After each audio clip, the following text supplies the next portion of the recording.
You are watching the Pan-African Daily TV with Dr. Susan Tata. The Africa we want: unity, consciousness, our culture, our spirituality, our history. One Africa for Africans worldwide.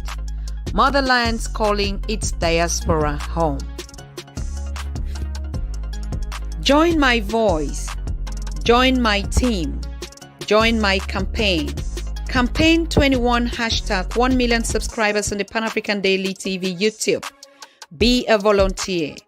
Apply now. Be the new Africa.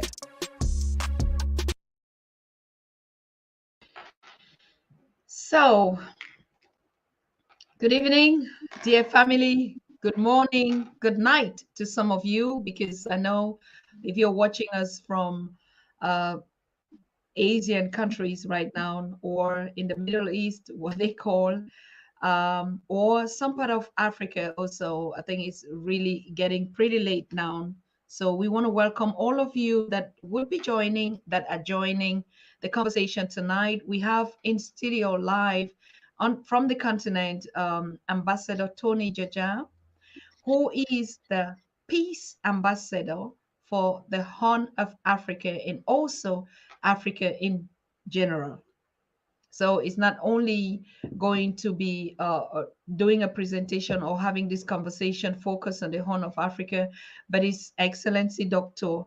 Ambassador Tony JAJA is somebody that is so renowned here, and we know his work, we know his engagement, we know his commitment, we know his activism as a great leader, but also as a mediator and a peace facilitator.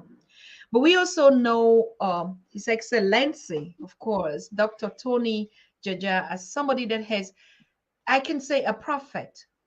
If we were to go in terms of prophecies, a lot of things that he has mentioned on the Pan-African Daily TV are happening currently now.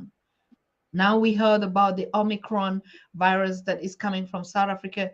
Dr. Tony JAJA prophesied that. He said it when he was here.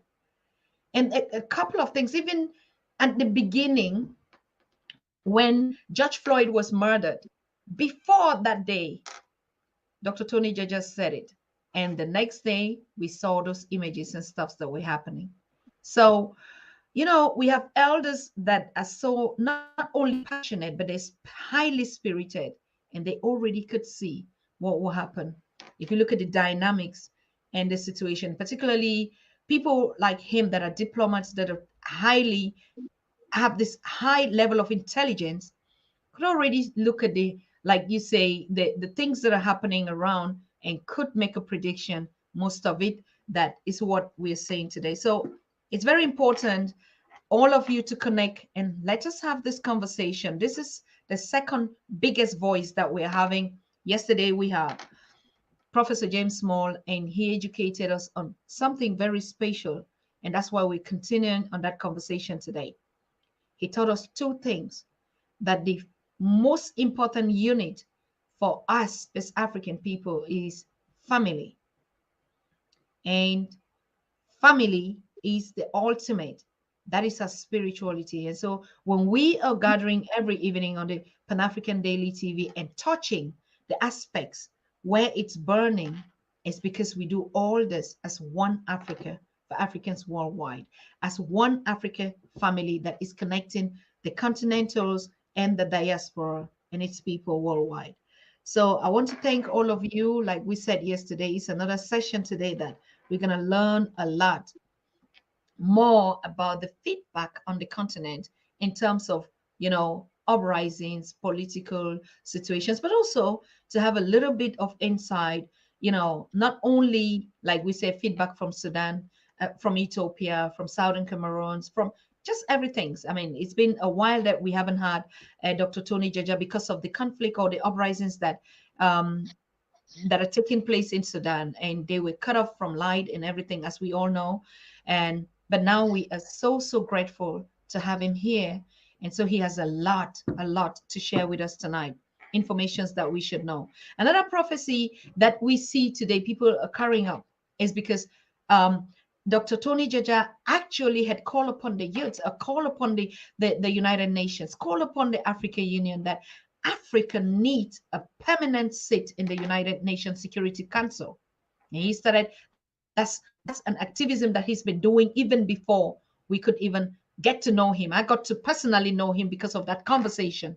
And so, yes, today we see young people carrying huge placards advocating for the 1.3, we just say 1.3 billion, but we know that we are more, plus the diaspora are advocating, are rising their hands up, carrying placards on the street and saying, Africa needs a permanent seat in the United Nations Security Council. And this is all issues that Dr. Tony JAJA has been talking and raising his voice, calling on at the highest top and saying, until Africa would have at least even just one seat, how can the United Nations, be talking about conflicts or even mediation or even intervening when we are not represented? And we also knew that, former presidents like late Mugabe and others were advocating for this. So we want to know, what is the situation? Has the United Nations been listening?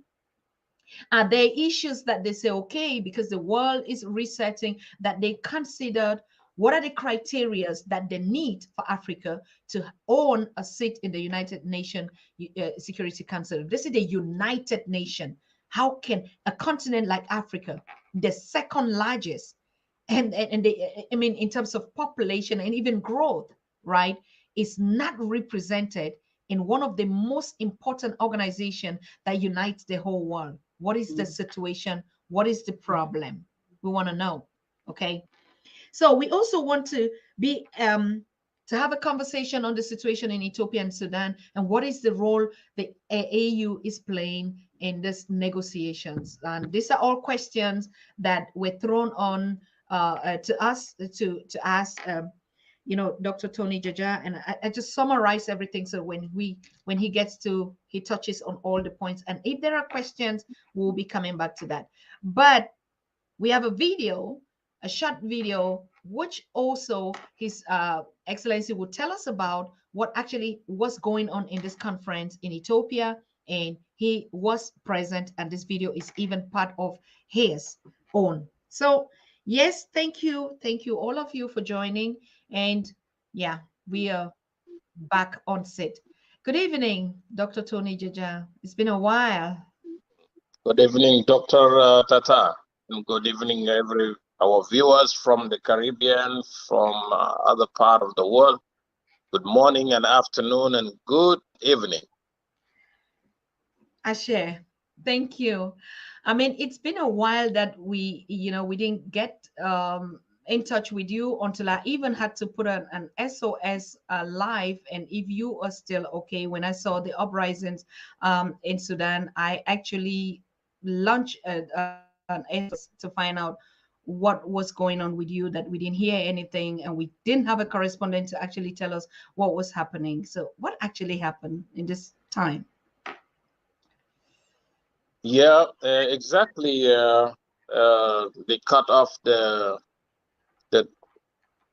communication. There was no any internet. There was no even the local call or international call, and because of the military took over the power for almost 1 month, and there was uprising. There was arresting of the cabinet, some members of the cabinet, and you know that after removing the former President Bashir in 2019 April, so there was a military council, and after the military council, the IGAD special envoy was sent by Abiy Ahmed. At that time, Abiy Ahmed was the chairman of IGAD, and there was a special envoy from the African Union was sent by Musa Faki to solve the issues from the freedom movement, and that is why they have formed the new government, the civilian government, which was now been dissolved by the military council, and that is why they cut all the internet because there was uprising, those who went to the street, thousands of them. And there was people, the group there, the opposition who signed the agreement in Juba, in South Sudan, the Sudan peace agreement, who joined the government. So some of them, they defected. Some of them, they say people are not well represented.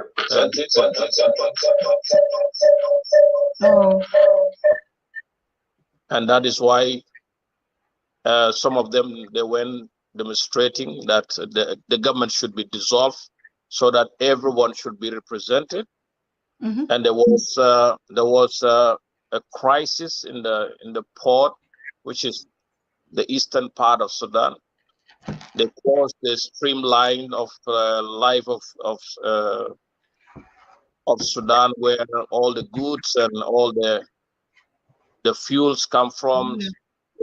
They block all the roads for almost 1 month, and because they have some issues, and east and north and central part of Sudan, and that is why the military has given the commitment that they have to change. They have to represent everybody to be part of the government, and that is the only reason that make things to get worse. They closed the airport, and after 4 days they opened the airport, and again there was a detain of the prime minister himself as arrest. And there was a lot of effort from different part of the international community, the U.S. Special Envoy for Horn of Africa, and the United Nations Secretary General Envoy, and you have African Union.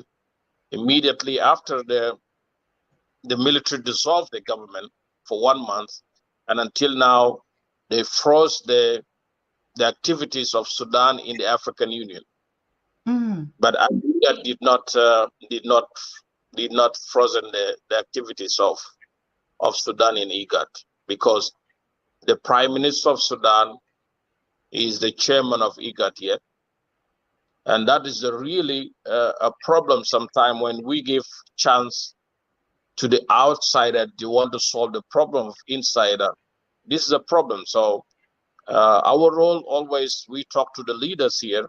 We have been engaged since these things happened.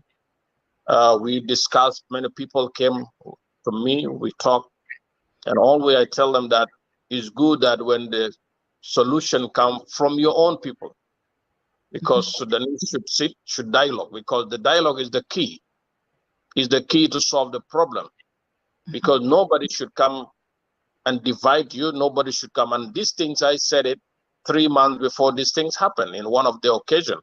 And I said, Sudan has been at war for almost 50 years.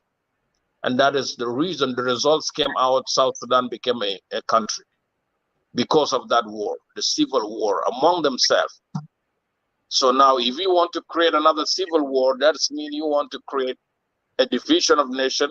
Do you have to divide Sudan into pieces?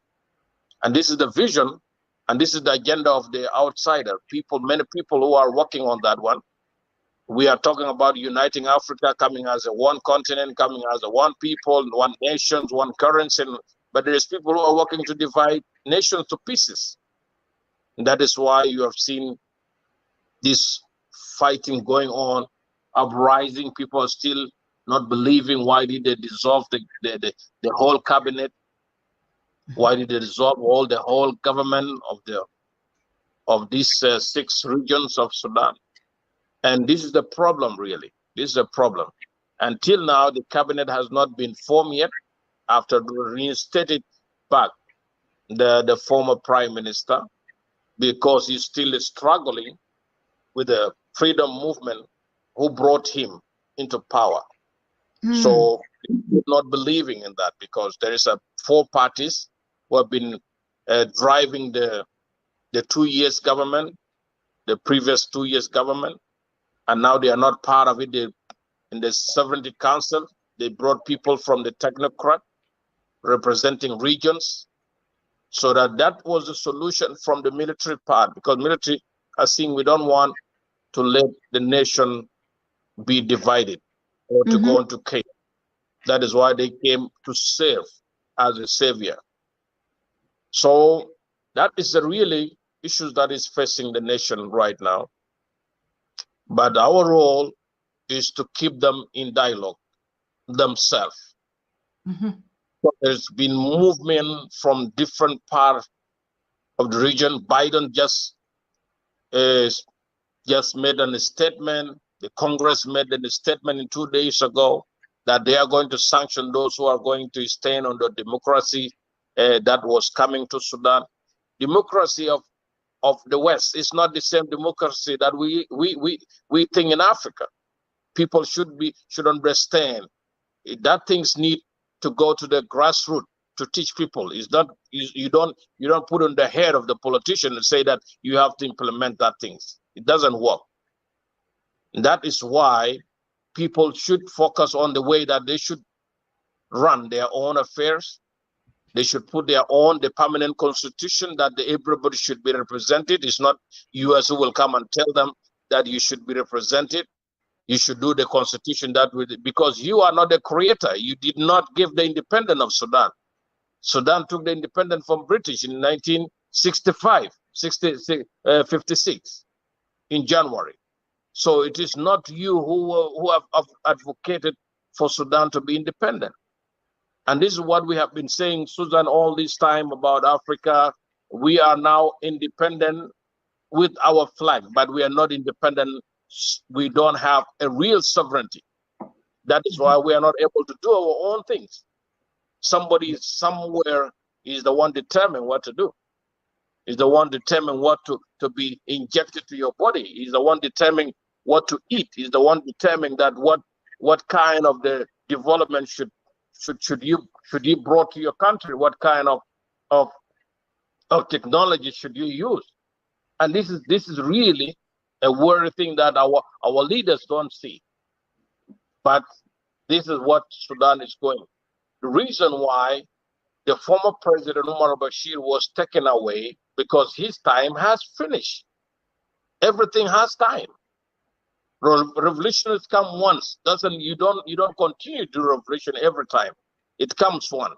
You remove him after 30 years. You have installed a new government. Now this is the time for you to understand what you have went out for, what you have entrusted the same army to build the country, give them chance to work with you. Because the government of the technocrat can build, because people should wait for the election. And you know, politicians always with their parties, they don't wait. They want to get something in this cake and they want to continue. Because if they really want to rule the country as a party, they should go and prepare themselves for this 18 months that is coming until 2023, July. This is where the election will be conducted. And then they should go and prepare themselves. They should not be part of it. But the technocrat government should prepare for the coming elected president to be given the powers so that to rule. That's supposed to happen. Wow. I mean, thank you so much. I thank all of you that are joining. Johnny Boy, thank you. It's funny, for instance, that, you know, there's a question asking, how come Africa is not even represented, not even having a seat at the United Nations? And what powers do the United Nations always would have to impose sanctions or to determine how the African continent should run their affairs? And the question goes, what is it that Africa really needs? You know, like, what kind of deals do they even have? If you give sanctions to people that are a member of your board of organization and they are part of the constitution. So Africa, a whole continent, not just country, is not represented even with one seat. So what mandate does the United Nations in America, which is, you know, the head of it, would have to impose sanctions in any way?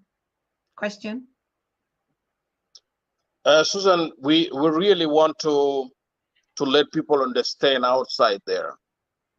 When you talk about the body of the United Nations that was formed, there was part of the African countries were part of it. Automatically, 3 countries were part of it. Sure. Automatically, they should be a member of the Security Council, permanent seat. They should be given to them.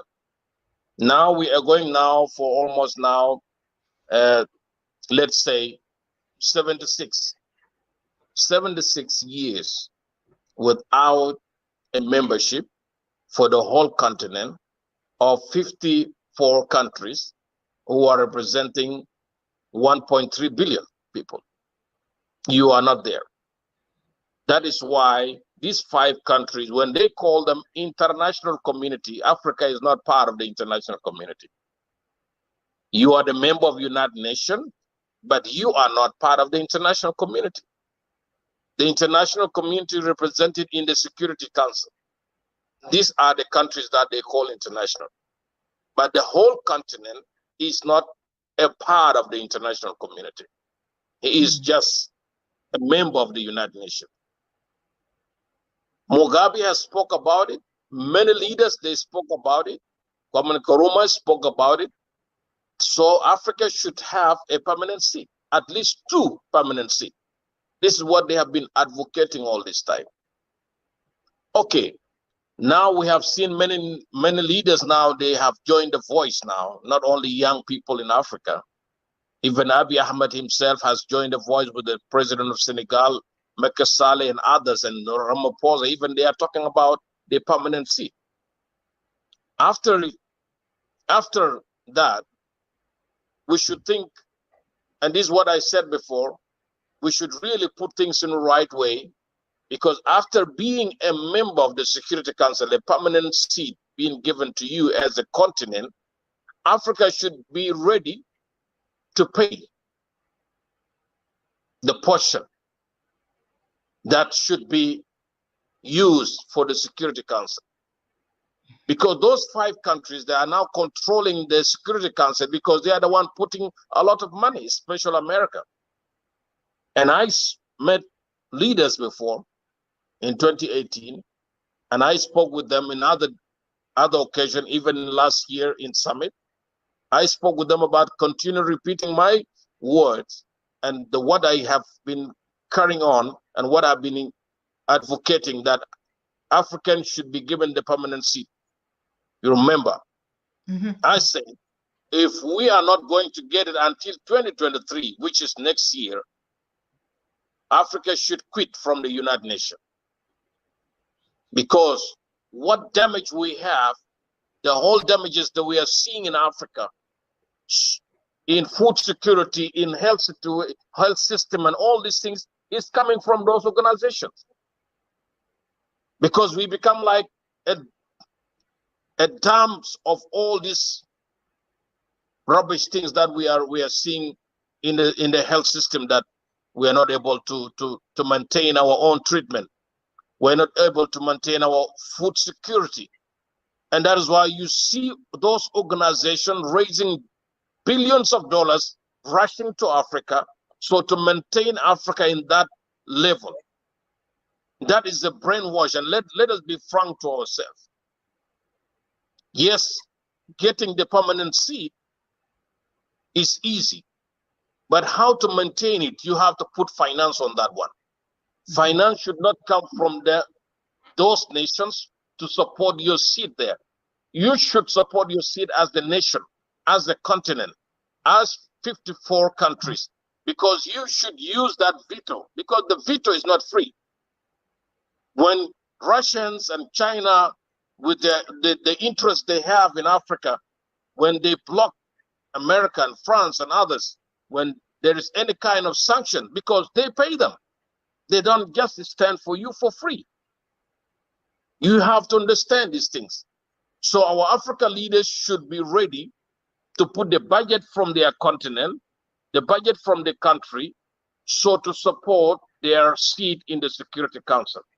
If not, we should have our own Security Council as an African continent, as you have Peace and Security Council of the African Union, but it still has been supported financially from outside. Then you cannot do anything. That is why you see Africa always going into war. For almost 60 years, you see this going down here, there is peace in this side, and they raise another war in this side so that they can keep themselves busy of maintaining those organizations, so to work for peace, human rights abuse, and all and all and all and all. And that is how the World Food Programs work. When there is refugees, the UNHCR will go and work, because when there is refugees, I have seen and attended one program one day in Uganda in 2017, when the refugees from South Sudan ran to Uganda. Museveni said, I cannot maintain 1.4 million people in my country. So he called all the international community to do the fundraising of 2 billion so that he can sustain South Sudanese refugees in Uganda and other refugees from Congo who are there, and from Burundi who are there. So it's not easy. When there is war, there is a lot of demand.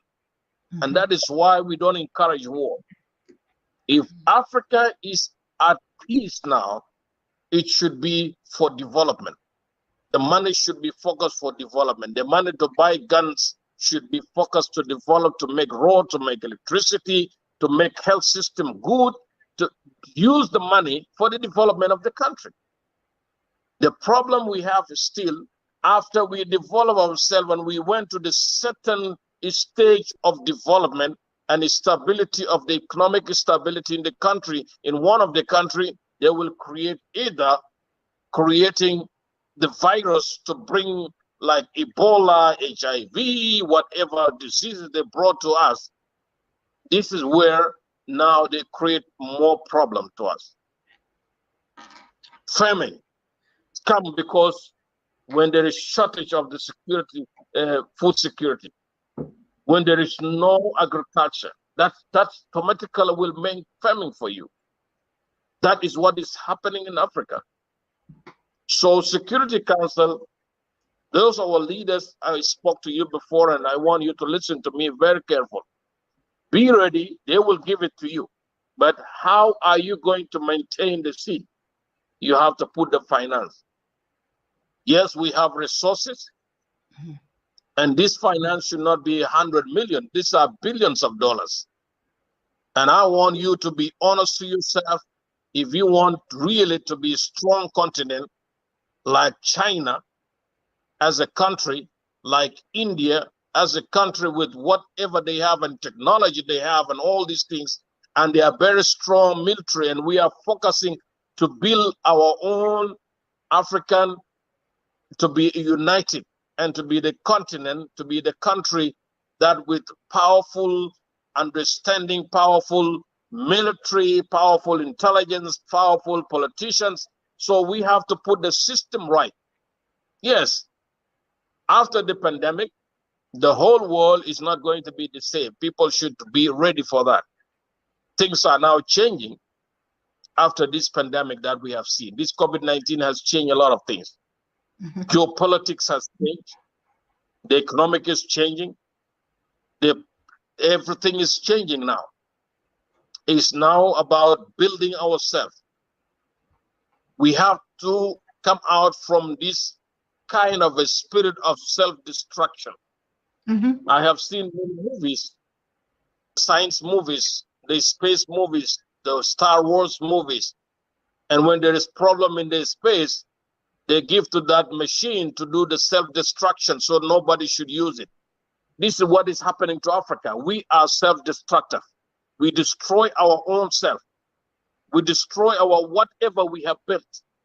And this is the problem we have. We have to come from that mentality to move it out so that we think as human to human.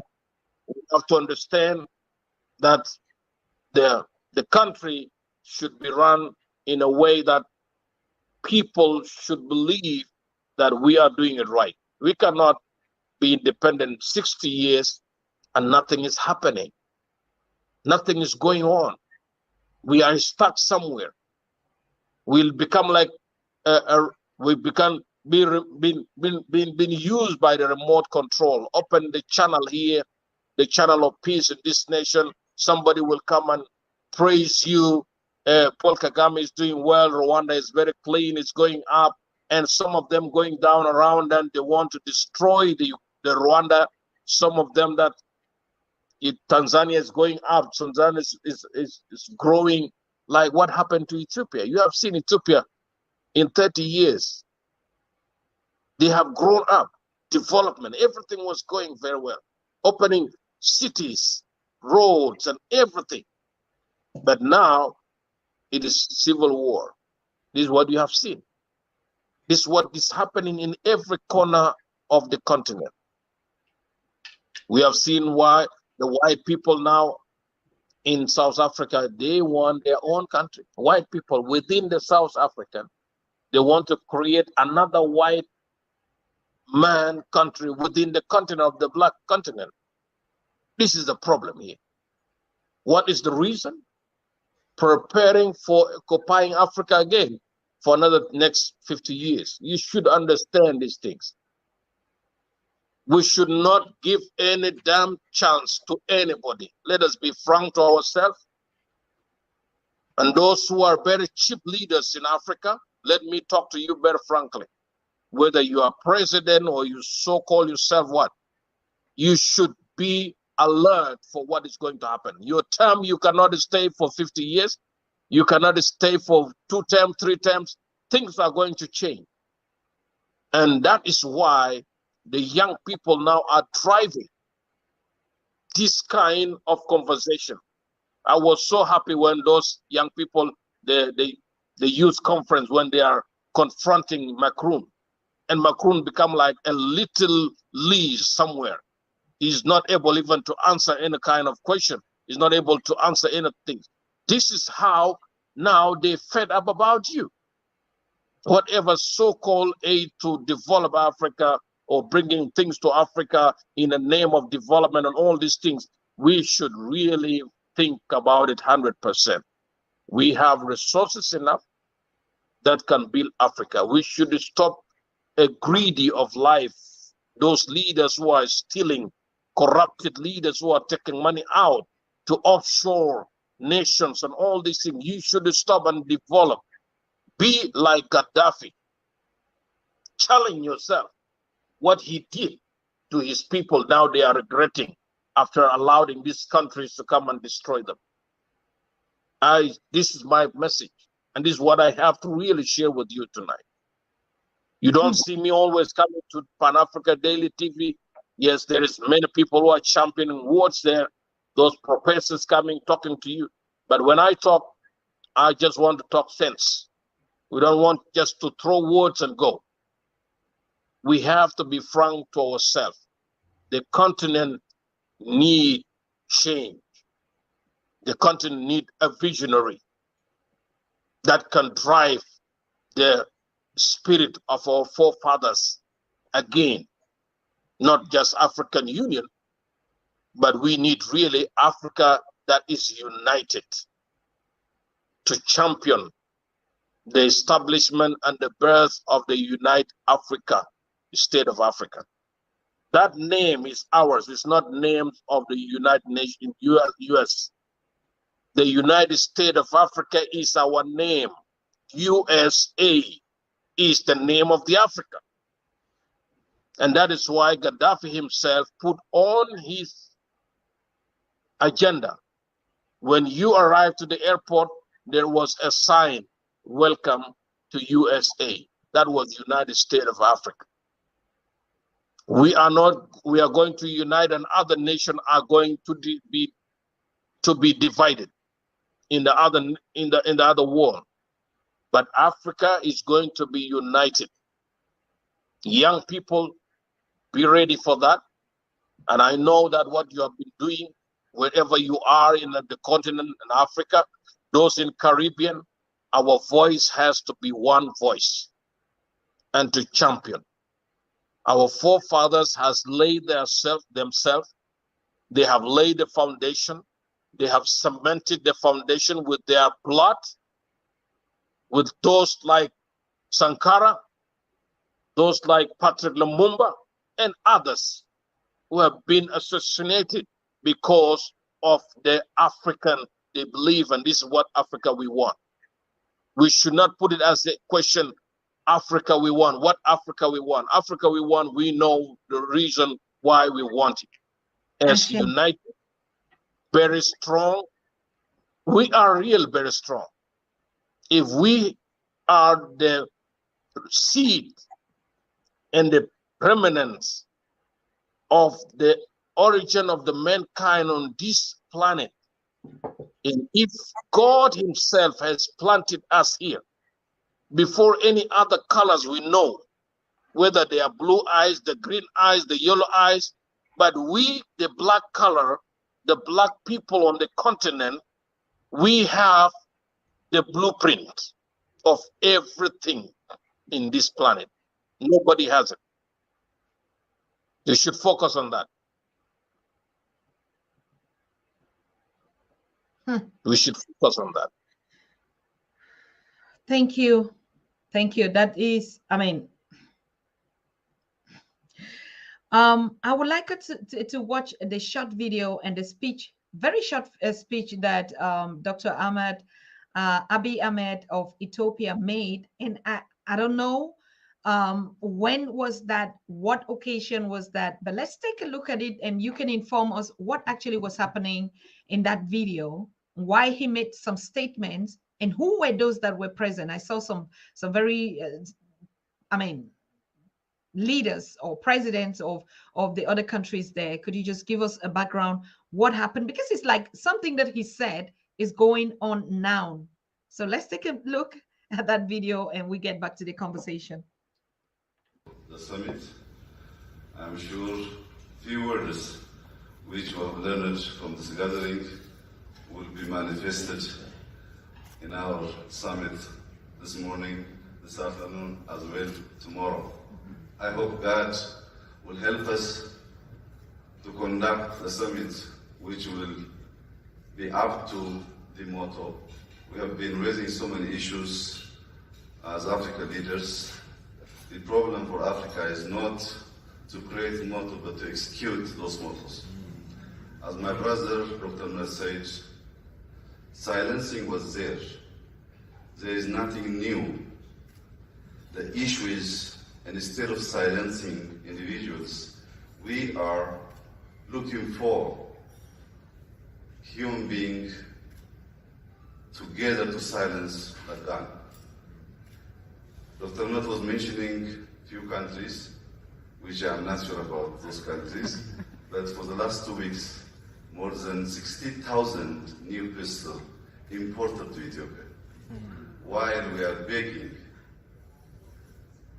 10,000 with flowers and different food commodities. There are kind people out there to import guns to Africa, and there are very kind people from this side to receive guns from those who are exporting from their country.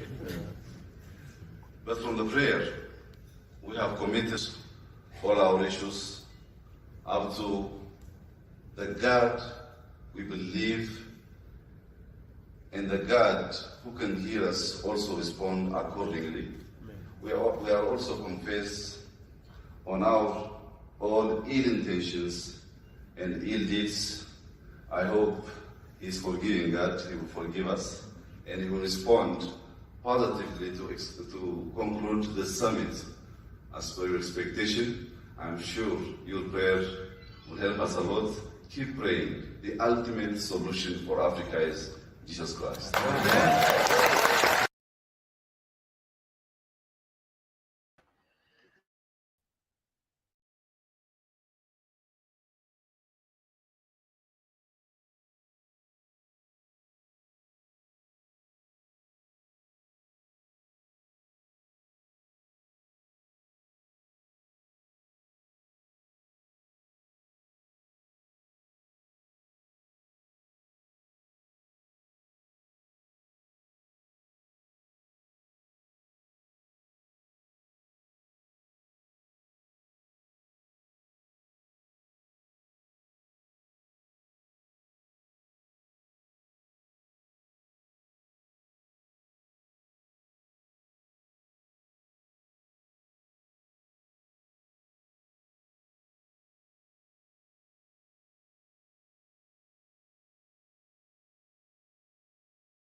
Yes, Susan. Yes. All right. Yeah. Yes, I was just asking on what occasion was that, the video, and what was actually taking place there? When? Yeah, that was 2020 African Union Summit in February. That was before the opening occasion. There was a breakfast that was done for leaders, and some president were there, and some prime minister from other nations, and then some diplomat members from the different part of the world. And that's what he was giving that speech. There's a closing remark. Obasanjo was there, and other cardinal from Cameroon, from other places, and then the Archbishop of the Coptic was there. So he was speaking sincere from his heart, as you have seen the video. Mm-hmm. I was present, and that video I took with myself. I was the one who took the video, and for the reference. And then this what has happened now. He was talking about people who are preparing for war, and this is what I've said in just a few minutes ago about the self-destruction that we have. We are very destructive, destroying our own self because of implementing agendas of others. And this is what is happening now with the Tigray group and with some group of the Oroma. And that's why you have seen Abiy Ahmed as a Nobel Peace Prize winner, changing now to be a commander-in-chief and being in front line to fight for his country. So there's a lot of criticism, as you have seen, you have heard in the media, and those who call themselves international community, they are really so upset about Ethiopia. And I said how Ethiopia, after Meles Zenawi, was rising up politically, because Ethiopia has a headquarters of the African Union. He is a diplomatic hub of Africa. So everything good for Africa is based in Ethiopia. So this is another way of bringing destruction to destroy the Horn of Africa through Ethiopia. And you see, Ethiopia has three issues now. We should solve them. The internal issues now, this is the Tigray group, the Oroma group, who have joined the Tigray fighting, and the small young people group from Gambela side. And there is other 9 coalition opposition who have signed in Washington against the prime minister government. In Washington, not in Africa, in Washington. And the same Washington talking about the democracy and allowing opposition against the current government, who is now want a country to be united, not to be divided. And Ethiopia is being run as a region. That is why it's a federal government, because there is Tigray region, Ahmar region, and there's Oroma region, and they have their leaders. And this, what he said, there is people who are imported guns in Ethiopia. And there is humble people in the other side are receiving. He is giving 10,000 flowers of peace to encourage people to embrace peace in the continent, but there's people who are there fueling war. And this is what is happening now. There is long-standing issues of border between Ethiopia and Sudan in the eastern part, the area called Fashak. That issue of border has been taken to the international court. So, and they still believe they are brothers And the relationship is a long relationship. And this is what we have been telling, that they should solve it through dialogue. They should go through dialogue, not through war, not fighting, not using military. But everybody has to defend his territory if this comes to security threatened sometime. That is why you do the self-defense. If there is some issues clash here and these things, you should use the military to defend or protect your territory. Again, the issues of dams, Sudan and Egypt and Ethiopia. So there's 3 war that is hanging around. The internal war, which is the civil war now, but this civil war needs a real dialogue, a really understanding. First, you should give Ethiopian to understand this thing will not take them anywhere. And any other leaders who will come and take over, it will start from zero, because it is now coming as a self-destruction to destroy whatever you built, to do rules and divide and rule. So this is what the spirit that we have in Africa. We will support you this side so that you can be able to control.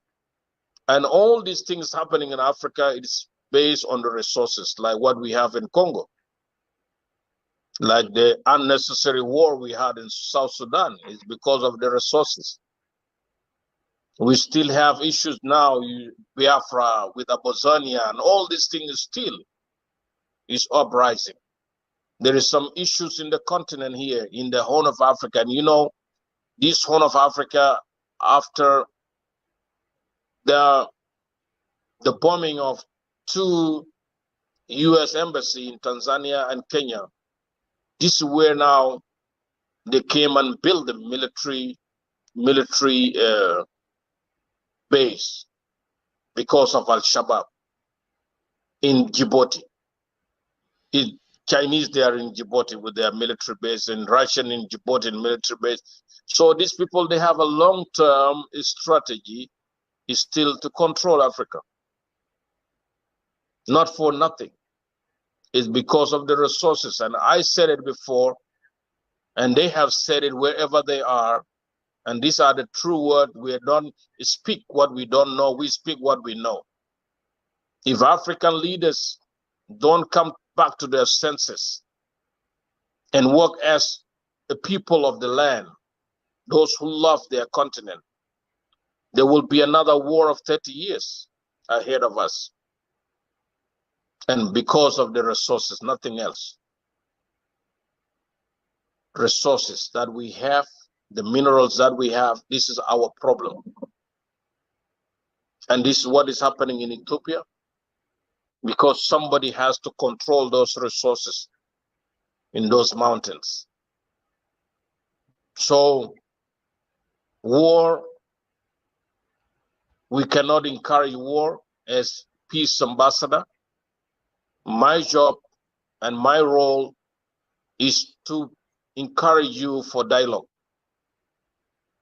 and encourage you to get solution for yourself, because when you have solution by yourself, it will be easy for the outsider not to control you, because you have to control your own affairs so that you can create borders where they cannot cross the borders and start controlling you and start giving you directive. And this is how we have really been suffering for Africa for many years. And this is what is happening. So he has predicted, and he has been giving 10,000 of flowers. Now he is the one, because that was a threat to him. It has happened when Trump went to Congress, and they said that was a coup. And for the first time, America to put in Washington 25,000 troops, the military, to protect the Capitol Hill. Now the Tigray and the Roma, they were threatening to come to the capital, to capture the capital, 230 kilometers away They were not far. And that is why he decided, as a commander-in-chief, as a prime minister, as the head of a state, to go to the front line and to carry on against those who rebelled against the system. And he captured 2 major cities back again. So that was the prediction last year. And the leaders met. And I want to say it's very shameful, our leaders, when you met last year for the motto of 2020 to silent guns in Africa. Mm-hmm. It's like that day you have been telling people 2020 is the years of war, create more blood, shed more blood. It's really very shameful for you leaders. Don't meet for the agenda that you cannot implement. You have to meet for the agenda that you can implement. 2020 to silent guns, now 2020, 2021, now there is more guns. More blood is shed because you did not implement the resolution. It's the same thing. It's like you went for ceremonial. Nothing you have done, nothing you have changed. But any kind of agenda, you have to think about it, whether you will be part of it. Don't just raise your hand and lift your hand up and say yes, and you don't implement. That is why you've seen chaos happening in West Africa, in East Africa, in Horn of Africa, in South Africa. Now the threat now with South Africa, now this is a new Omicron, this new disease, this new virus. They detected the virus. They did not say we discovered the virus here. It's not like the COVID-19 in Wuhan. And like when Trump said, one man from China brought it to America. Nobody, we African, we don't go much to the Europe. We don't go much to West. But the Western people, they want to come. They're the one who comes always for tourism. And now because South Africa has detective, because of the system that the high qualified system they have for the control disease. Now Africa become a victim now. Ban the travel to Africa, to Namibia, to Botswana, to South Africa. This is discrimination by itself. Well, whatever you call yourself, whether you are American, you Biden, you Macron, you Boris, so what name do you call yourself? What president do you call yourself? But what you have done to Africa, it will slide back to you. It will backfire to you. What you have done in these African things, it will backfire to you. And I am saying it with the confidence. You are the one going to beg African. African will not beg you anymore. Nobody is going to beg you. But you are the one going to beg Africa. And we will see how are you going to come back to Africa for this destruction that you have been doing for many years. We are fed enough. And enough is enough. We have to say it. That is why, Susan Tata, when I come with my word. I don't change. No apology. Because I said it, I said it. You introduce many diseases to us, many viruses to us, and you think you can just finish Africa like that. It will never happen what you have in mind. Africa is the mother of all mankind in this planet, including you. Whether you are brown eyes, the blue eyes, the green eyes, or dark eyes, that is up to you. But we know what you have done to South Africa, it will bring destruction to you. Africans should rise. Africans should mobilize their own resources, not through IMF, not through World Bank. You have your own resources. China is going to use their own currency soon. And they are going to ban all the US dollars. They are not going to use it. Why don't we do our own things to build our own system as an African? We have spoken enough, in many forums enough, in many occasions enough, but the time of implementation has come. And the time of action is now. We said it last year, the time of Africa to unite is now, but the time of action is now. We have to open to ourselves and to stand the ground and be strong as an African. Leaders and African in this. Let us silence real guns, dialogue, and focus and have a big picture of Africa that we want. Not somebody has to bring agenda to you. Agenda 2020 has failed, and Agenda 2030 is going to fail, and Agenda 2063 is going to fail because it was not African agenda. We have to create our own agenda to implement based on our ability and capacity and the knowledge, know how to do it. That's my word, Susan. Thank you so much, Dr. Tony JAJA. I mean, it was very, because like these are issues that we couldn't really touch base with you, and particularly the situation on the Horn of Africa, that was really disturbing. We saw thousands of people and all that. But I want to come back to something. I mean, it's a question that has been asked time and time again. The world is in the pandemic, lockdown, shutdown, travel bans, whatever. How on earth would thousands, tens of thousands of people, how on earth would Africa, you know, it doesn't make some sense that a global pandemic and Africa is at war. I mean, let's just say the agenda was even 2020, there was an African agenda to silence the gun. So even in the midst of a pandemic, there is still war. That's the question. And so it is amazing what is going on. And like you said, we like to talk to you all the time in your role as a peace ambassador.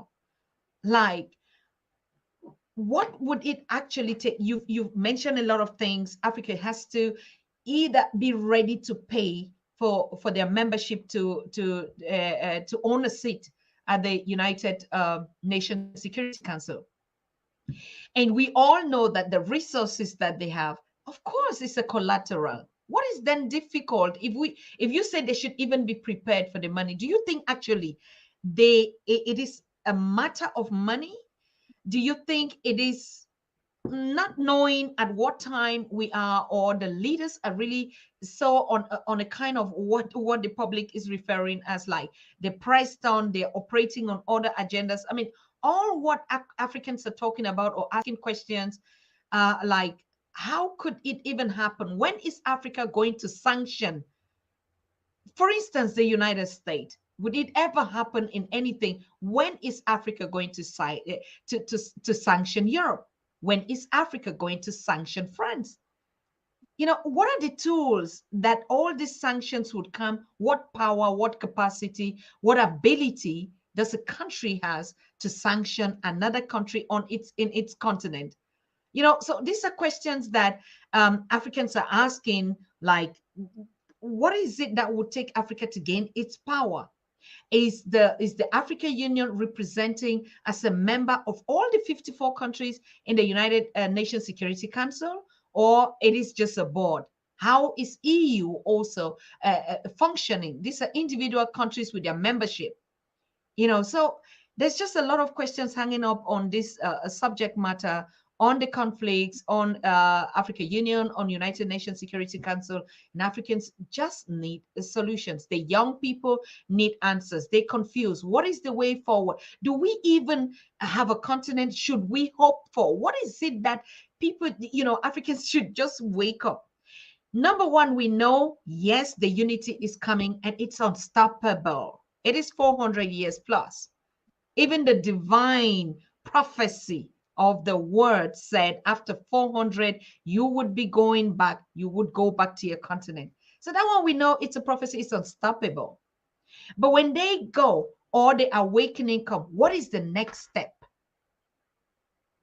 When we still have this kind of crisis, the leadership is not one, is not united, like the situation in Ethiopia or South Sudan. We haven't heard, or Africans have said they haven't heard the African Union made statements about that. Or isn't this time now that the continent should unite if they have a common challenge that would eventually affect them?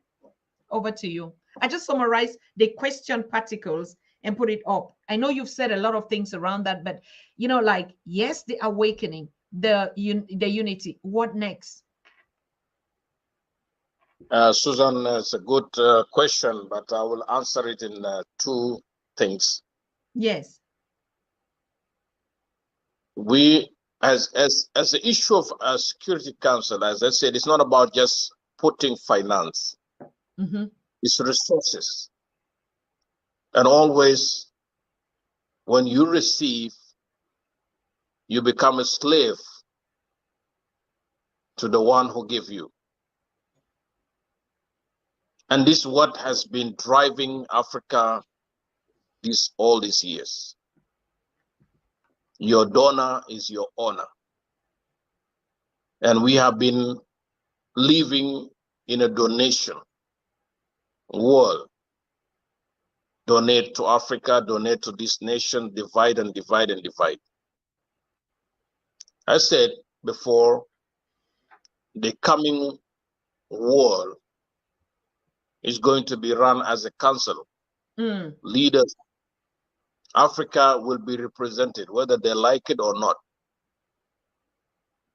They will be represented as a council, as a superpower council members, because we are going to own and drive our own resources. Nobody has to come. Yes, they will try to bring destruction. They will try to bring wars. Wherever you see war in Africa, you will see those cartels, the warlords, and the cartels that's who are selling guns. You see them flowing into Africa, introducing new system, introducing new weapons, introducing and this and this and that. It's good to equip our national army with whatever they have, but not to use it for the destruction of Africa. The sanction that you say that when Africa is going to sanction the West, the time is going to come for African to have a voice to sanction whoever will threaten the sovereignty of Africa. And that is why there is a wake-up call now.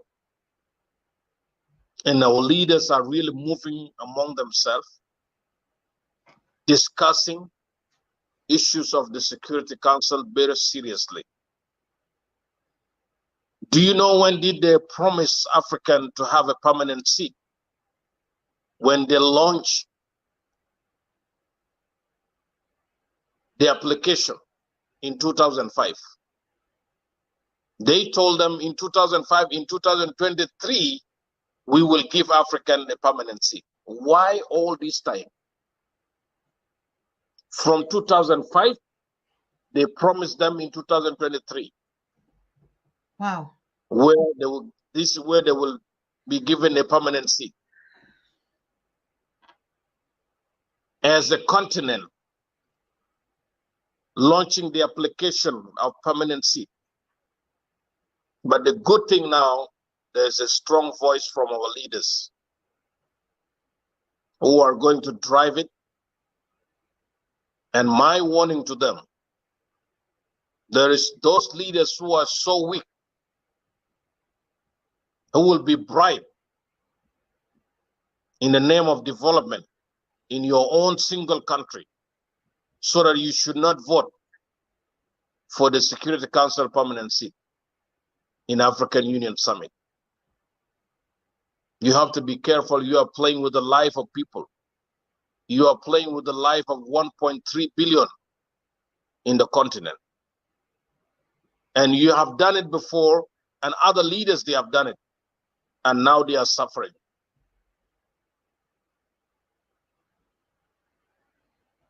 That is why when I said they should put in mind the resources that they will put, so that nobody will pull them down again. If we think about Russia, China, they have ability economically, military, politically, diplomatically. They are very strong. That is why they are members. They are a member of the Security Council. Russia, they are a member of Security Council. And the three other countries, US and France. 5 countries only. If you put the population of these 5 countries are not more than Africa and India. Are not more than Africa and India. But they are the one driving the whole world. If people don't know the politics, the geopolitics of the global geopolitics is being run by the Security Council. Nobody else in this world is running it. Only Security Council. And that is why African is not there, so that to discover a lot of things, what is happening. Absolutely. All these sanctions that is happening because of the Security Council. And the sanctions happen because of the interests of each country that is represented there. And we have to be careful on that and advocating very strong to gain that seat and being ready to support it and stand for it for the generation to come. There's a lot of issue in Africa, as you mentioned, but this can give you all the answer that I have just mentioned to you. Mm-hmm. Thank you very much. I mean, like you said, there's just a lot of issues, and doesn't matter from what angle. That's the one thing that we all know, and Africans know now. They gradually waking up, they're getting the consciousness, and never seen a time like this before, where, you know, everywhere the message is getting on and on. And so whether we like it or not, but there's nothing that is going to happen like there's going to be a second time where Africa would be invaded. That's never going to happen anymore. Africans are saying it, particularly the youths are saying, no way. We would not even fight, because saying fight is too much. It's too much privilege for whoever, but it would not happen. And so when you hear a statement like this, and you see it, of course, we on the ground, we in the space where it's supposed to be. Some people used to say, oh, you know, this is just acting on the social media, but the social media, Facebook, YouTube, and all this have given us, the whole world, a satellite where now people could air their voices, people could whole conversations and give their perspective of what they think, how we should function in a global space in the world, and particularly also in our continent, on our continent and our diasporas.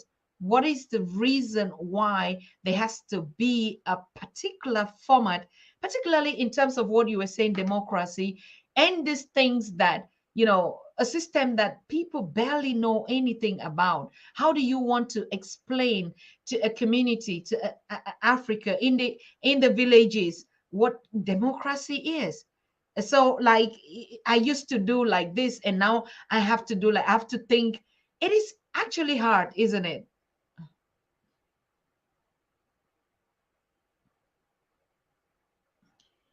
Ambassador? Yes, Susan Tata. Uh,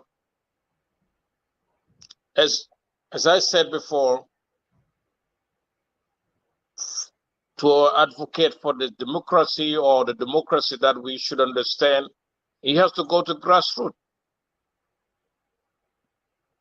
Don't forget that before we got our independence as African countries, you can just quote me very right that all the African continents got their independence a year after one another. Started with one, and the second, and started until they got their independence. This is the same what is going to happen for accepting the Africa we want and the unity of Africa. This is how this thing is going to happen. Mm-hmm. We need a real revolution to advocate for democracy, not the same way the West think about it. The democracy they learn from us, they have stole from us. This is how they learn from us. It's not from them. We have it before. And we were the kingdoms. Don't forget about it. African used to be run as the kingdoms until today. That mentality is still there. That concept is still there. Absolute. Yes. It has not gone somewhere. They have now been reduced to traditional leaders, but that was the kingdoms before. Mm. The same way the West came and changed the concept is going to vibrate from the mind of people, and people has to come back to their senses. We have to go back to the grassroots. There have to be a schooling curriculum, a teaching to go down until they learn. Because the people who are so poor, these are the people always the West use them for destruction. And this is what we have seen even in Sierra Leone, the blood diamond, because of that. In Burkina Faso, because of that. You come and encourage somebody to be ambitious of power, and he cannot lead.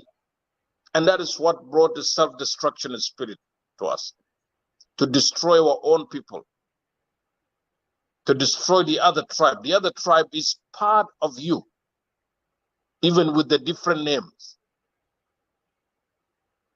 with a different culture, but it's part of you. As long as we are called Black people in the same continent, we are big in number. When you go to Caribbean, to South America, different part of it, and the indigenous of those nations, even America, we're Black people. We are over 1.5 billion in the whole world. It's a big number. 1.5. It's not a small number. In the continent, 1.300 million are outside. In those small islands, those small countries. Still we can teach. Still we can implement the democracy we want ourselves. That is why talking about Africa we want is African of respecting one another. Yeah. Is African that to respect the color, to respect this is my brother, this is my sister, with the same color. This is how we can be able to build ourselves and have a very strong democracy continent, not a nation only. Teaching our people. We should not adopt the system of others. We should have our own. If you go back now and you years back, African we won is not the agenda of last year or 2 years ago. Africa we won is the agenda of our forefathers. This is not the new agenda for us. They spoke about it. Those of Nyerere, they spoke about it. Governor Nkrumah, they spoke about it. Sankara was the example of the African we want. Thomas Sankara in Burkina Faso. But the betrayers are not far. They are just next to you. They're not far from the leaders. They are just next to them. And these are the people who are easy to be bought out to destroy the vision. But this time, they will be discovered earlier and they will not be able to implement because the time is now for the action of the African to implement the African they want. This is the time. Enough speeches. The time of speeches has finished. Is the time of implementing what has been spoke on earth. Review and go back to all the speeches and encourage yourself. This is what we have to do. They have done their part, and this is our part now. Mm. And we are not going to lose Africa. I said it before during my speech in the time of George Floyd, that Africa is not for sale. Even $9,900 trillion cannot sell Africa out because we have enough to give, enough to teach. We have learned a wrong tradition. We have learned the wrong culture. But the time now has come for our culture to be implemented in us with the old dignity and respect of one another and embrace one another as an African community worldwide.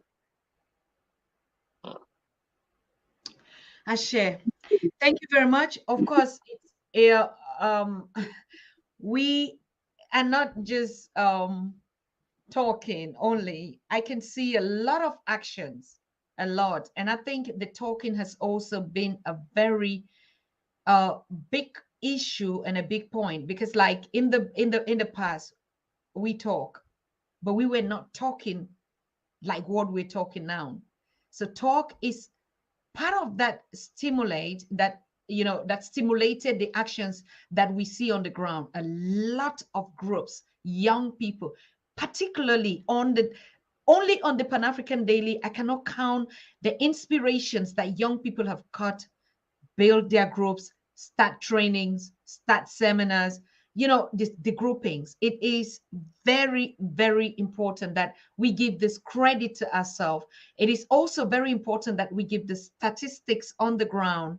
And I can tell you, it is almost getting to a year and a half or almost 2 years that we started, but they change. It is like, and then you can imagine all our other platforms. It's not only, I'm just saying from our own small little one, and we even the last, I can say even last in it. But you've seen every young people that keep reaching out to us, they need mentoring, they need mentorship. And we see leaders also like you. I know you've also been sending a lot of, sending speakers or educators or elders that you think this is the time now. Like for instance, you were the one that facilitated the contact to Dr. Mila, Dr. Mila from the UNRI, and on other massive, like even I know your brother in the United States who loves you so much. He should be watching now, Elder Marvin. When he just saw your process, like, oh my God, Tony is coming again. I mean, what a powerful message we're going to hear here tonight. What lessons we're going to learn from the continent. You see, so you from the continent, like the voice on the continent, it's also a bridge like us, educating ourselves. How many people now in the diaspora, particularly connecting to the continent and getting it from Africans themselves, not through any kind of mainstream, one-sided, biased media that would just say what they like, just like steal it and then put it in another form. I mean, but you, only just you, Professor PLO, and all these voices standing up to give the truth and the version and the other side of the story is too much action we've been doing. It's too much. If there is a fire that is catching now, among the young people, you have made the young Africans be proud that they have elders. They know that somebody can stand and speak for them. Actions that institutions are not taking, you are taking them. Apart from you just even advising us here, I see your audience gets growing, try to mediate. You're from one country to the other, talking to leaders and putting actions. I mean, this is the fire that is already catching. I mean, before, maybe it was, but the way this time they're awakening, Africans are ready to take up, the responsibility of building the Africa that they want. And like you said, I can only agree with you. Nothing is going to stop that. You're going to kill 1.4 billion people or 5? Come on. What were? You're going to be living with who? Because, I mean, without us, there's no world. I mean, the world is diversity. And so it's as if the African is the most relevant, not just only the continent, even the Africans. Look at the killings in the diaspora. Black people here, there, hung here and that. It's like it's not just only the resources in terms of that. It's like even the target, because the human capacity is also a target of it. So I think the right time for the world to understand that we need a global peace solution and not a solution where we always would, clash with one another. Of course, it's just the world that we're all living in. And if there is no peace in Africa, it has never been, the world would never know peace. It's as simple as that. If not, they should function. The other world would function without Africa. Why is it that they keep, apart from even the resources, but what is it that you keep always going there, creating a market for your weapons, creating a market for refugees so that you come with your food security stuff, creating a market with your pesticide so that you come now, with your fertilizers instead of organic food, in the name of development, for how many years? 400 years? These are all questions. And when we get in session, Africans are throwing back, yeah, but ask, or how is it going to go? And so the voices everywhere are connecting, whether it's in Brazil, in Haiti, in Mexico, in West Papua Guinea, in the Caribbean, in Europe, in UK, in Asian countries, or even on the continent. It is the time, like you keep saying, for the African to take its own responsibility. And you say we have to start doing it. Now, I want to come back to you. I wanted to give this short break. Professor James Small was on the show last night, on the program, and he held a powerful session, just like you always do. And we're so grateful that we have leaders, we have elders. And I think a leader, from what we have seen, is not just those sitting in those offices. Even all, if you look at the chat, look at questions, look at people that are writing, look at the support, look at how many are viewing each conversation. This is what we call leadership. So sometimes the leadership, we think they have to be only the 54. They are only 54 presidents. In the African Union, how many? If we put the governors, the politicians, I think in a nutshell, there will not be even more than 5 or 10,000. But compared to 1.5 billion, so the leadership actually is coming from the bottom top. From, I mean, these are the statistics that we are seeing from the flow. It's as if the Africans is the one developing and saying, okay, wait, but we just giving you attention, but we are actually doing it. Now, if you look at this generation, how proud are you, and what would you really tell them? Yes, that's the point. But this is what you need. Like you said, education. Professor James talked about the need for a family unit to be strong. Africa should operate as a family. You said the world would be would exist as a council, but Professor James is saying the world, Africa as a continent would operate as one family. Your opinion? Yeah, it will not be a one family as the world, because there's people who talk about the global village. They talk about the we are one family and all. Yes, one family is another concept, but let us say the reason why there will be a council and represented by the continents, it is because to protect your own interests, because everything that we have is about the interest. If I have no interest, you just see the diplomatic missions in different countries. There are countries who don't have even the diplomat representative. Why? Because when there is no interest in that country, there's no reason for you to open any embassy in those places. Why? Because there is no interest, there is no resources. There's countries who are depending on the humanitarian aid, whatever. When I talk about the council, is that Security Council is the one running the whole world. So that one has to be reversed and to be represented by everybody to have a voice in that Security Council. It's not going to be called Security Council. It's going to be called a Council of Nations. That is the name. Put it now and let everybody hear it from now. It's Council of Nations. Okay? Which is going to run the affairs of the whole world, not Security Council. And that is why creating this new world order is going to be different.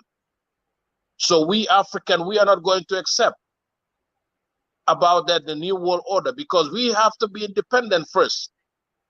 We have to run our own affair. We have to unite ourselves as the African continent, to be united as a country in these 54 countries first, to enjoy the leadership of oneness.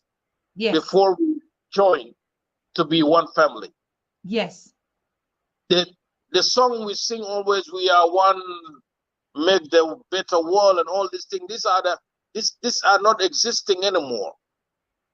We have different concepts. This generation of ours, we have different concepts. We don't want to please anybody. Our leaders, they have done it. They have been bowing down to people. I have seen it. When this French President Macron made the summit, I have seen how our leaders, they bow down greeting him. Why do you greet him with your head down? And you are the one making him rich. I should not do that. Even if I have a chance to meet the Queen of England today, I will not kiss her head. I will not bow down. Even if they teach me how to greet, I will greet her with my head up, because she's just a human.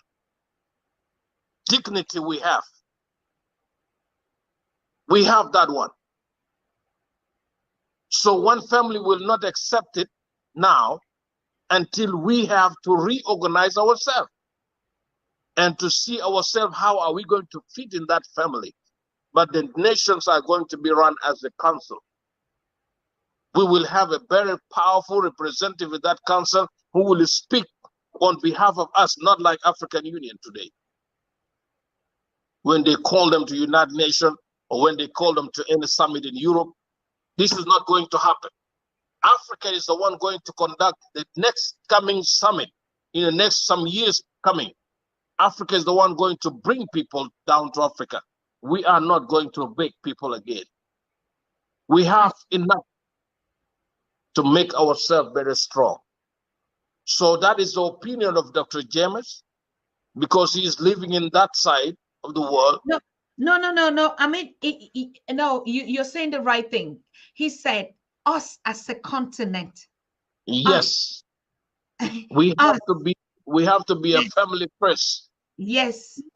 Not a family in the world. It's different. Yes. Because we have not seen a spirit of that kind of family in the other side of the world. We have seen ourselves being in the category of the third world. And this is not going to help us, Susan. We should not be put in numbers in the least of the continent. We have first world, we don't have the second world, but we have third world. Can you tell me where is the second world if there is a first world and there is a third? Where is the second world here? There is no second world. We should be the first world because we are the one feeding the whole world with whatever we have. With whatever resources we have. We are the one doing it. But we need a better, powerful leaders who can stand the ground without bowing down to leaders. And this is what should happen. The guy from the North Korea, why is so strong? This young man, why is so strong? Why is he so strong in the North Korea? He's not represented in anywhere in this world. He's not part of the world, but he's there. Who you mean, Kim Jong? Yeah, why he's not there? He don't travel. He don't go to US. He don't go to Security Council. He don't go to United Nations. He is not even the member there. But he is existing. And somebody is fearing him somewhere. Why? What is wrong with Africa? Let us wake up, Africa. This is the time for action. No joke. No play around. The blood of the martyrs of Africa, those who died because of Africa, the blood will call you. We have to be really be careful of that. 400 years has finished. This is the time of us to take action. 400 has finished. We have done it before. We were the rulers of this world before. And we are going to rule it again. Whether they like it or not, African will rule again. We will rule what? How are we going to rule? We will rule with our resources. We will pull back all the resources. And let everybody who will determine to invade us this time, he will see what Africa can do for them. It's not Africa they know before. This is a totally different Africa now. And I'm speaking this from the bottom of my heart, Susan. The time has come for action. No joke anymore. We have seen pandemic has opened our eyes. We have seen how they have been. Now, what happened in South Africa? This new virus. The Indians now are beating our African there because of this virus. The virus happened in China, in Wuhan, and they start beating African like they were the one who brought the disease. Why? Enough is enough. We cannot be intimidated anymore in this world.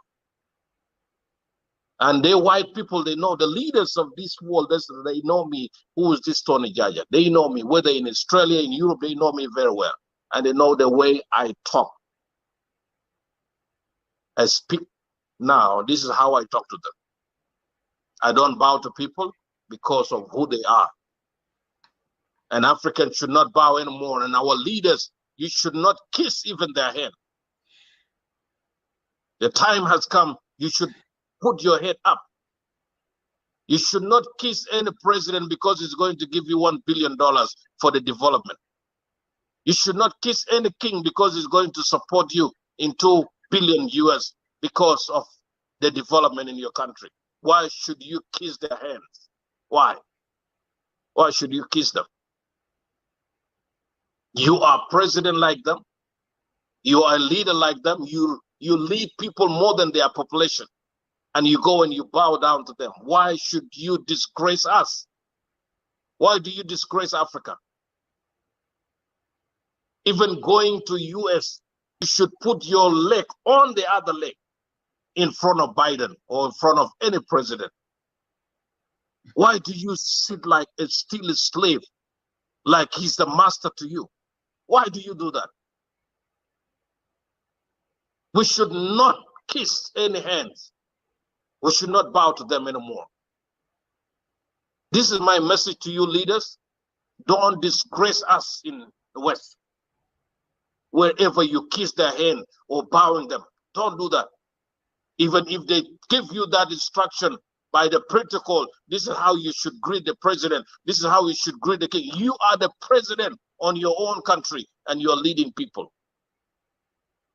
You should not be a leader in your country and go be a crocodile in your country, and when you go to other places, you become a lease to that country. Why do you do that?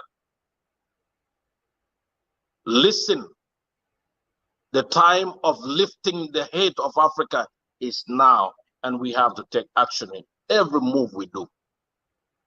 Thank you, Dr. Susan. Thank you.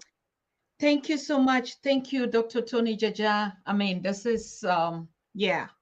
Like I said today, the whole of this week is a week of how do I want to say, feedback, reflection, power. Again, we've been a little bit kind of like slow. People got weak. Now they're putting their structures together. Young people are active. I can give you a perfect feedback that your message, your conversations, your empowerment has been heard, and it is being transformed into action. I so much want to thank you on behalf of this family that is watching, on behalf of my chat team, everyone that is commenting and sending, thumb ups or asking questions or even just putting their opinion there. We are a one family, like Prophet James, more like Dr. Tony just said this evening. Our strongest force is the unity, and it starts with our family, all of us here at this leadership that we're calling upon. So it is not only a message, even how the leaders represent us, I mean, the ones that are our elders, but it is even how we Africans also do carry out our heads in our individual communities and where we are. Most of us play this role. So it is very important for us to remind ourselves, one single African does one thing. It is the reflection of everyone, be it a leader or just a normal person like me. We have to raise our heads up for our kids. We don't see it. My late father, when he visited me here in 2013, actually we went to the shopping center. I mean, we're just going around, when the elders leave Africa, they want to see what is it that is really in this Europe, right? And the first thing that he says, like, you see the white people, they walk and their head up and their chest up. But when I look at Africans, we walk and we're just like always, our head is always down. And exactly this is the point that we're saying. It's like a tradition that we inherit because we're normally generous, humble people. Our culture teaches to respect elders and stuff. But of course, yes, we are never going to be taken for granted. We do that at home with our elders. We do that among us, respect ourselves, but don't respect anybody that doesn't respect you. No way. It's not going to happen. On individual basis, on a collective basis, every single act we put out there is a whole reflection of us because of who we are. It's not hidden anyway. So thank you so much, My Excellency. I mean, before you leave us or before we all separate, how's the Queen doing? I mean, she's doing fine. She's doing fine. Yeah. I've been seeing her protocoling, also being very active, in supporting all this engagement. Please give our love out to her because, like, we always sometimes don't really send back the package the way it came. I mean, you came alone, but we know that behind, in front of every strong one of us, there is a queen in front, queens behind, and Thank and the you. kings. Yes. I will pass the message. I will pass. Thank you for that. Thank you so very much. We are going to keep in touch with you on the latest developments and the happenings on the continent. So, one last word while we all depart. I just want to say thank you, all the viewers. We have to be strong in as we are listening, as we have been patient. Africa is so promising. Is so promising to us, and we are going to see the Africa we want when we are united, when we have a one focus, one vision to determine to implement what our forefathers has taught us. And this is how we can revive them. We can see them, they're still alive. During their time, African, everywhere in the world, they were so connected, even in Jamaica. Susan, 2 days ago, I was listening to Bob Marley's song. Mm. And that song, I want the whole African continent to play it one day in their street. Get up, stand up, and fight for your right. This is what we are doing. There will be resistance, but this is our right to be united. Get up and stand up and fight for your right. And this song is still alive today. Was played in the 80s, but is still alive today. He has spoken it through his music, encouraging the Black community worldwide to stand and fight for their right. They have taught us every negative things in our mind, and this is the time we have to delete them and to upload the positive and the right things for Africa. And still, we have to stand up and fight for our right. Our right is the dignity, is to protect the African dignity everywhere in this world. And wherever you go, let your head be up always. Don't put your head down. If I see them going their head up, I see them enjoying my things, not their things. And God bless you tonight and bless you this morning and this afternoon and this evening. Thank you. Thank you so much. Thank you. I mean, we're doing all a standing ovation ever since we are here for all our elders and all our leaders. And it is that spirit that we're going to stand up, get up, and unite. And I think the basic fundamental right that all of us as African has, and that is that song that we all going to dance on the continent, is love. We have to get up, stand up, and love one another with, I mean, it like never before. We're going to glue to each other. It's a process of awakening. We're awakening. The next process is a healing process. The next process after the healing would come the love, and the love comes, the unity is complete. That's the mathematic formula that we already are seeing. 400 years of brokenness, and 2020 was 400 years, the beginning. And now the first call is what we're responding, gathering our voices worldwide and uniting and connecting and going back psychologically in our homes, back to motherland. The next process is coming, which is the healing process. And that healing process is exactly what you just said, Dr. Tony JAJA. Teach ourselves to love ourselves again.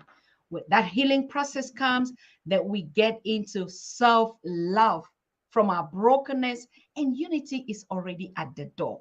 So I want to thank all of you too. And I want to wish all of us on this process, this collective, this gathering, every step. And I would send out that mathematic formula. Ain't nothing is happening as a coincidence. It is the will of the Creator. And I thank all of you for joining us tonight. So we are also going to leave you. I'm also going to leave you tonight.